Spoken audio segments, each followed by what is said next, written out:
म्हाका दिसता हो सगळ्या भुरग्यांचो अणभव. हांव भुरगो आसतना म्हाका सांगलें देव 3 जण म्हणून ते म्हाका समजनासलें. 3 जण कशे? बाप, पूत आनी पवित्र एक आसात. आमच्या मनांत येना ते तेन्ना. पूण घडयेक थोड्या जाणांक देव ती जाणवाय दिता. आनी पयल्या वाचपान आमकां सांगलां जाणवाय आदीं फुडेंच देवाक सवय आसलेली. ही जाणवाय तो आमकां दिता. ही जाणवाय आतां आमकां कशी मेळ्ळेली आसा? जेजू सांगता तुमकां हें आतां समजोवचें ना, पूण पवित्र आत्मो येतलो तेन्ना तुमकां हें सगळें समजयतलो. कित्याक तो बापासून तें तुमकां दितलो. पूण म्हजे कडसून तो घेतलो. कित्याक हांव आनी बाप एक. जे बापान म्हाका दिलेले आसा तो तुमकां दितलो. हे भशेन तो आमकां दाखयता बाप, पूत आनी पवित्र आत्मो कसो आसा पळय तो. म्हणटच हांव तेन्ना चिंततालो तेन्ना मागीर म्हाका हे दुसऱ्यांनी तांच्या अणभवांतल्यान सांगलेले बरयल्लेले मेळ्ळे. हो फाटल्यान आसा तो सांतिनास. तो क्रिस्तांव आसलेलो.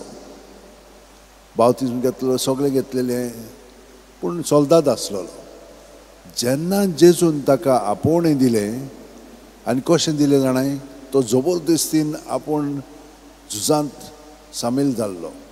तेन्ना एक तोफ ताच्या पांय मदेंत गेली आनी पांय मोडले. आनी ते मेरेन सान तो म्हणना तूं घरांत तेन्ना हॉस्पिटलान वचोन नासलेले.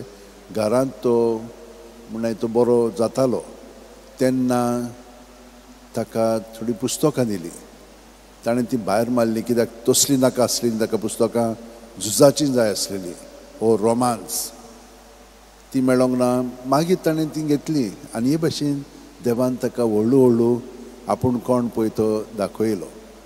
जेजूचो ताणें पयलो मोग केलो आनी जेजू वरवीं मागीर ताका हें बाकीचें मेळोंक लागलें. पूण तें ताका समजोंक नासलेलें. खूब कठीण ही स्वभाव हो देवाचो कशे भशेन समजोवपाचो. तो मागीर एका रितीराक आपुणूच गेलो. देवान ताका व्हेलो. मांद्रिसा म्हणटा पळय थंयसर एक हें आसा, दोल आसा. ती दोलींत तो रावतालो, मागणें कोत्तालो. आतां म्हणलें तूं व्हडलें घर बांदलेलें आसा थंयसर जेजुटांचें आनी रितीराचें घर. पूण तो तेन्ना थंयसर कांयच नासलेलें. सगळोच मागण्यान आसतलो. वरांचीं वरां देव तेग जाण कशें काय म्हणून. एक दीस ताका सट करून जो तेन्ना त्या थंयसर एक दाखलो जोर कशी आसा आनी व्हांवता थंयसर तें थंयसर गेल्या उपरांत सट करून ताच्या मनांत आयलें कशे भशेन देव तेग पळयते. आमी हांगसर ऑर्गन वाजयतना 3 नोट्स आसता ताका कॉर्ड म्हणटा. ते 3 कॉर्ड वाजयले की ना तातूंत हार्मनी आसता, म्हणजे एकपण आसता. हे 3 नोट्स वाजयले ताका तेन्ना मागीर कळोन आयलें देव हे भाशेन 3 नोट्स पूण एक हार्मनी कशी येता ते भाशेन ताका कळ्ळें. सांत पात्रिसान तो आयलंडाक आसलेलो. ताणें कशें शिकयलें, थंयसर एक पान आसा आनी ताका हे भाशेन 3 बाग आसात. पयलो बाग हे सायडीन 3 आनी ते एकाच पानार आहा. मेपल लीफ म्हणटा ताका. आनी ताणें दाखयलें की बाप, पूत आनी पवित्र आत्मो हे भाशेन.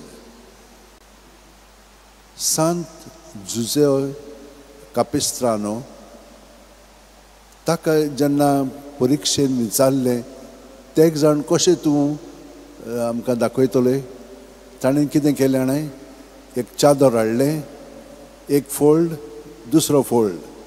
तो म्हणूंक लागलो देव हे भाशेन. हे तेग जाण. हो पयलो फोल्ड पवित्र आत्मो, दुसरो फोल्ड जेजू आनी तिसरो सगळेंच आसा तो देव बाप. देव बापा सगळें तेग जाण आसात. हे भाशेन ताणें ताच्या काळजान देवान घातलें आनी ताणें तांकां शिकयलें.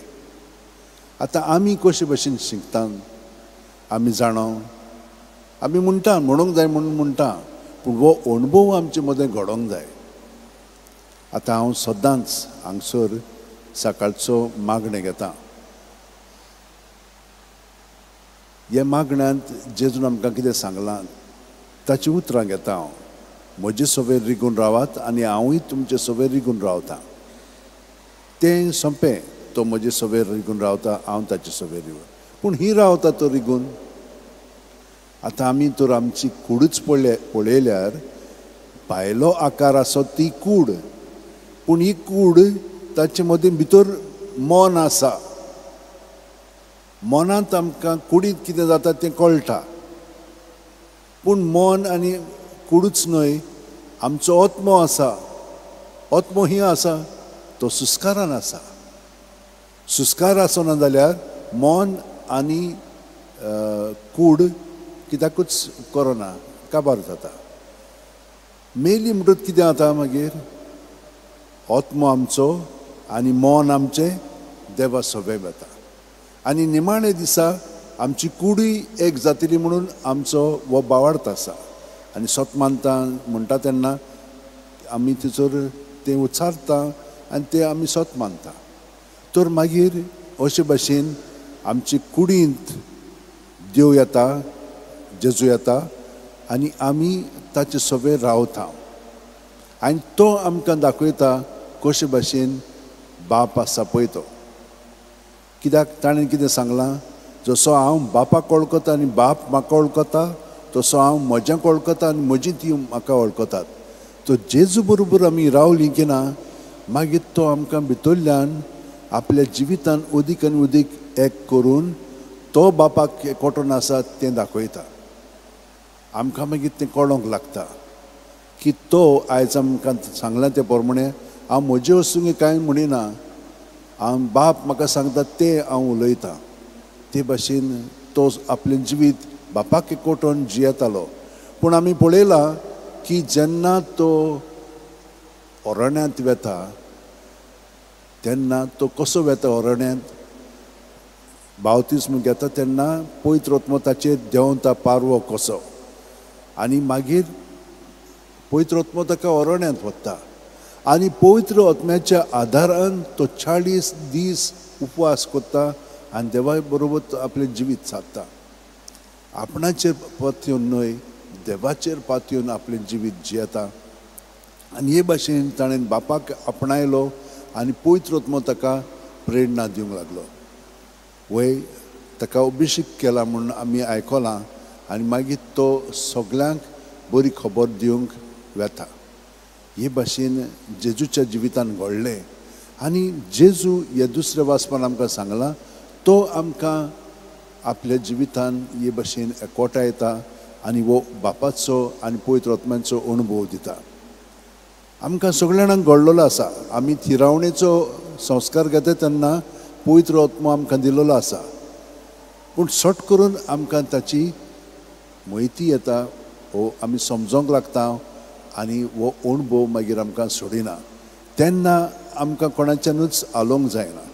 आमी दृढपणी बाप, पूत आनी पवित्र आत्मो कोण ते एक जण, एक देव तें समजोंक लागता. ही कृपा आमी मागया उदीक खोलायन समजून जिवच्याक.